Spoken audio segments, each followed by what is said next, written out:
मराठे राज्यस्तरीय कृषी प्रदर्शनाला उद्यापासून आष्टी शहरामध्ये सुरुवात होणार आहे। आपल्यासोबत संयोजक माजी आमदार भीमराव धोंडे आहेत। त्यांना विचारू कशा पद्धतीने हे प्रदर्शन असणार आहे, काय सांगाल? यावर्षी वेगळं आगळं प्रदर्शन आपण भरत आहोत। गेल्या वर्षी भरवलं, यावर्षी जरा आधुनिक त्याच्यामध्ये सोयी केलेल्या आहेत आणि हे कृषी प्रदर्शन शेतकऱ्यांच्या लाभासाठी आहे।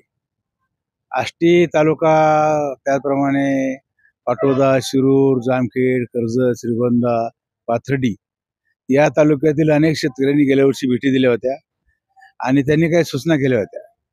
त्यानुसार आता यावर्षी त्याच्यामध्ये सुधारणा केलेली आहे। यावर्षी जी कृषी प्रदर्शन आयोजित केलं होतं त्यामध्ये किती एकूण उलाढाल गेल्या झाली? वर्षी कृषी प्रदर्शन ज्यावेळेस आयोजित केलं होतं त्यामध्ये जवळपास 8 कोटी ते 9 कोटीपर्यंत टर्नओव्हर झाला होता, उलाढाल झाली होती। यावर्षी 20 कोटीच्या आसपास उलाढाल होईल असा अंदाज आहे।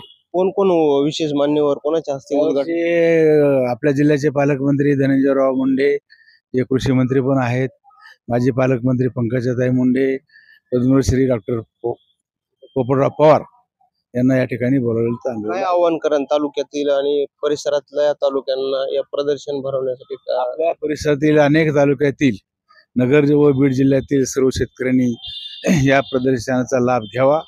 हे प्रदर्शन मुद्दाम हे ऑगस्टच्या एंडला आपण घेतलेलं आहे।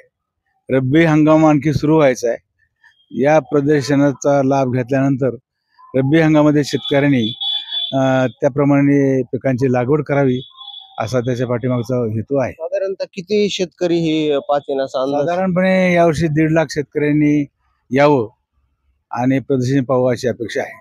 पण आपण बघितलं की लाखो शेतकऱ्यांनी आष्टी इथे होत असलेल्या मराठवाड्यातल्या सर्वात मोठ्या प्रदर्शनाचा, कृषी प्रदर्शनाचा लाभ घ्यावा असं आवाहन करण्यात आले। अविशांत गुमकर, आज मराठी न्यूज, आष्टी, जिल्हा बीड।